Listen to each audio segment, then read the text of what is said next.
Deus abençoe a sua vida. Olha, eu quero convidar hoje nessa manhã você entender um pouquinho do amor de Deus. Nós vamos entender um pouquinho do amor de Deus. Na verdade, a gente nunca vamos entender qual é a altura, a largura e a profundidade desse amor. Porém, a gente vamos meditar nessa mensagem. Teria como você pegar a sua Bíblia? Se você tiver a sua Bíblia, para um pouquinho aí, pega a sua Bíblia, lê conosco. Nós vamos iniciar aqui, eu vou fazer um resumo. Agora, eu queria convidar você, para você ficar comigo aqui até o final. Eu vou resumir, não vai ser desgastante, não vai ser extenso, mas a gente vamos entender um pouquinho do amor de Deus. Olha, o livro de Isaías 53, a Bíblia diz assim: quem creu em nossa pregação? Veja aqui, eu vou ler alguns pedaços aqui, mas eu quero resumir em uma parte principal. O versículo 1 diz assim, quem creu em nossa pregação? E a quem foi revelado o braço do Senhor? Porque foi subindo como renovo perante ele, e como a raiz de uma terra seca, não tinha aparência nem formosura. Olhámo-lo, mas nenhuma beleza havia que nos agradasse. Era desprezado e o mais rejeitado entre os homens, homem de dores, e que sabe o que é padecer. E como um de quem os homens escondem o rosto, era desprezado e dele não fizemos caso. Certamente ele tomou sobre si as nossas enfermidades e as nossas dores levou sobre si. E nós o reputávamos por aflito, ferido de Deus e oprimido. Mas ele, olha só, foi traspassado pelas nossas transgressões e moído pelas nossas iniquidades. O castigo que nos traz a paz estava sobre ele, e pelas suas pisaduras nós somos sarados, ou seja, curados. Agora, presta atenção aqui, olha só. A Bíblia diz lá no versículo de número 10, eu queria que você prestasse atenção no versículo de número 10. Eu vou ler e você medita comigo no versículo 10. Todavia, por isso que eu convido a você a abrir a sua Bíblia, porque a mesma coisa que está aqui tem que estar na sua Bíblia. Versículo 10 do capítulo 53. Todavia, ao Senhor agradou moê-lo, fazendo-o enfermar, ou seja, fazendo ficar doente, fazendo padecer. Quando der ele a sua alma como oferta pelo pecado, verá a sua posteridade e prolongará os seus dias, e a vontade do Senhor prosperará nas suas mãos. Então, as pessoas, há um equívoco, né? As pessoas são um pouco equivocadas. A gente viu aquela Gaviões da Fiéis lá, fazendo aquela maior coisa horrenda do mundo, né? Dizendo que Jesus estava sendo esbofeteado pelo diabo, que foi o diabo que humilhou Jesus, que pisou em Jesus. Mas eu queria mostrar um significado para isso. Não foi o diabo que pisou em Jesus. Não foi os homens que moeu Jesus. O que está dizendo no versículo de número 10? Todavia, ao Senhor agradou moê-lo, fazendo-o enfermar. Todavia, o Senhor agradou moê-lo. Quem que deu aquelas chicotadas em Jesus? Quem cuspiu no rosto dele? Quando ele pediu água, deram vinagre. Ele sofreu os maiores sofrimentos que um homem pode sofrer nessa terra. Ninguém sofreu maior dor do que ele. Ele foi traspassado, ele foi moído pelas nossas transgressões. Então, a Bíblia diz em João 3, no versículo 15 em diante, que a Bíblia disse que Deus amou o mundo de tal maneira que deu seu único filho unigênito, para que todo aquele que nele cresce não pereça, mas tenha a vida eterna. Então, a Bíblia disse mais embaixo que a luz veio ao mundo, mas o mundo amou mais as trevas do que a luz. Então, o amor de Deus foi tão grande pela humanidade, tão grande, que ele descontou toda a sua cólera, toda a sua ira sobre o seu filho. Ele não fez isso com o filho do terceiro, não foi com o filho de Abraão, de Isaac, não. Ele fez isso com o próprio filho dele. Ao Senhor agradou moê-lo. Jesus foi desprezado, foi humilhado. A Bíblia diz que os soldados batiam nele com aquele chicote que arrancava lasca de sangue, que feria até os ossos. Mas isso não foi o diabo, foi o próprio Deus que agradou moê-lo ele. O próprio Deus quem fez isso com o Filho. O Deus estava ali triste com a humanidade. Não havia outra maneira mais de salvar o mundo. Então, por isso que quem em Jesus Cristo crê, não há mais condenação para ele. Quem é receber esse homem que padeceu, que sofreu. Você que é pai, você que é mãe, você teria coragem de ver o seu filho, alguém batendo nele na tua frente, espancando, cuspindo no seu rosto, dando-lhe vinagre, judiando as piores dores, piores, terríveis desse mundo?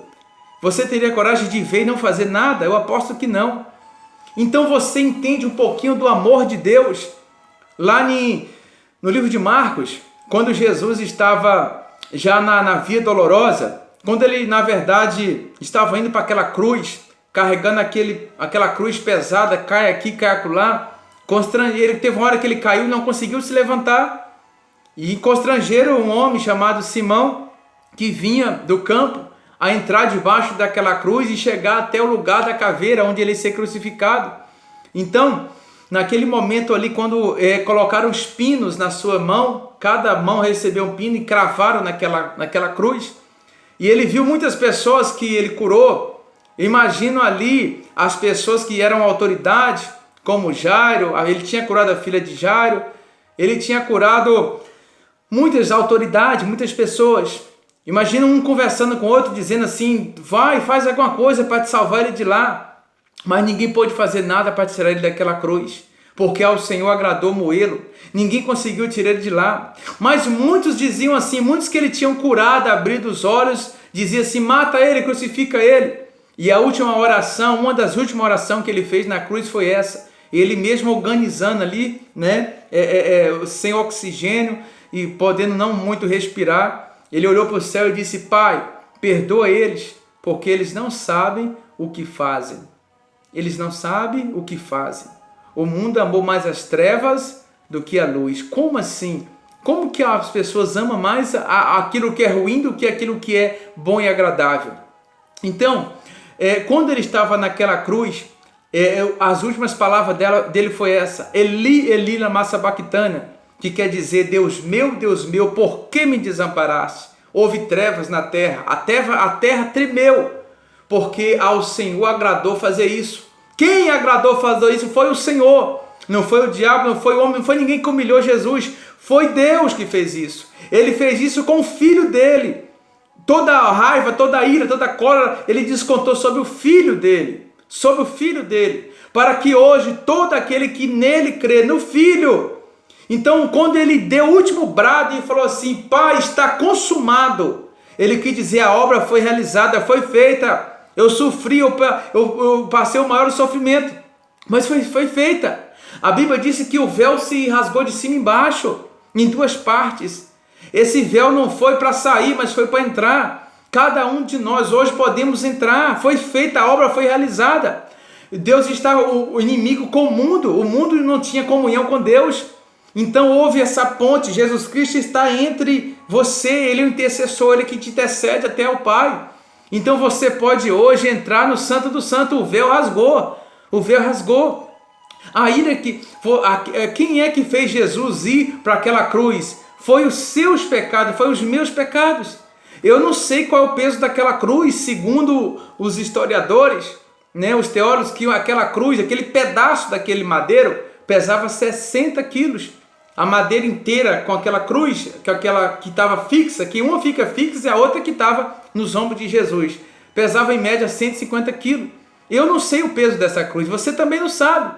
Mas ele foi para aquela cruz inocentemente, porque por causa dos seus pecados, dos meus, foi nós que fizemos ir ele para aquela cruz. Então, a Bíblia disse que a obra foi realizada, mas quem agradou fazer isso tudo foi quem? Foi o Pai. Foi Deus que fez isso. Não é fácil você que é pai ver o seu filho pedindo socorro, pedindo ajuda. Teve uma hora que Jesus falou assim: Deus meu, por que me desamparaste? Por quê? Mas agradou, não foi fácil para o pai ver isso. Mas você sabe por que o pai suportou tudo isso? Por amor que ele tinha a você. Então não importa qual o tamanho do seu pecado, não importa se você que está vendo esse vídeo aí, você já foi crente, hoje você é desviado, volta para Jesus, volta para os caminhos dele. Os olhos de Deus passam por toda a terra, não é para te punir não. Portanto, aos olhos do Senhor passa por toda a terra para se mostrar forte na vida daquele cujo coração é totalmente dele. No livro de Crônicas fala isso. Deus não está te caçando para te punir não, sabe por quê? Porque o pecado por si só já te destrói. O salário do pecado é a morte. O salário do pecado é a morte. Se você está ciente que isso aqui é veneno e você bebe, ninguém mais precisa te matar. O veneno por si só vai te matar, te destruir. O pecado por si só já te destrói.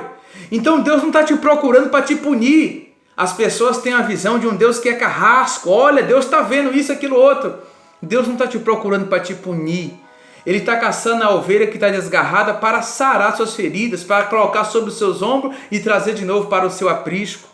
Então, receba essa palavra hoje no seu coração. Se você estava desviado, se você estava fraco, olha, o amor de Deus é tão grande que vai trazer tanta paz, e você viu isso não com palavra, mas com obra. Quem agradou a moer Jesus naquela cruz foi o próprio Pai, foi o próprio Deus, foi Ele que permitiu aquelas chicotadas no ombro de Jesus. Quando os soldados romanos batiam, teve uma hora que Pilatos falou bem assim, quando Jesus estava do lado de Pilatos, né? Pilatos colocou lá, Pilatos falou, e aí, o que você quer que eu te faça? Jesus falou bem assim, nenhuma autoridade você teria sobre mim se o Pai não fosse concedido, se pelo Pai não fosse concedido. Então, ninguém poderia fazer nada com Jesus se não fosse feita a vontade, se não fosse a permissão de quem? De Deus. Então Jesus mostrou isso, o Pai mostrou isso. Deus amou o mundo de tal maneira que deu seu único Filho unigênito, para que todo que nele cresce não pereça, mas tenha a vida eterna. O Pai te ama, Jesus te ama. Volta para Ele, porque Ele vai encher o teu coração de alegria, de paz. E a Bíblia diz lá para terminar, o versículo de número 11, ele diz assim, ó, Ele verá o fruto penoso do trabalho, ó, Ele verá o fruto do penoso trabalho de sua alma e ficará satisfeito o meu servo. Ele vai ver, ele está ao lado de Deus agora, e ele está vendo como que valeu a pena todo o sacrifício, todo o sofrimento que ele fez por mim e por você. Ele pagou o preço. Ele pagou o preço. A maior oferta quem deu foi Ele. Deus abençoe a sua vida. Que o Espírito Santo nessa manhã alcance o teu coração e te encha de paz e de alegria, porque todas as pisaduras que estavam sobre Jesus foi para te sarar, foi para te curar. Ele foi moído e massacrado por causa dos nossos pecados. Então receba hoje salvação na sua família, na sua casa. Receba a paz de Deus, receba o refrigério em tua alma, pois Ele te ama e quer salvar a tua família. Seja abençoado, compartilhe essa mensagem no nome do Senhor e Salvador Jesus Cristo. Dê o seu like e, se você não é inscrito, inscreva nesse canal para ajudar. A gente está levando a palavra de Deus mais à frente, em nome de Jesus.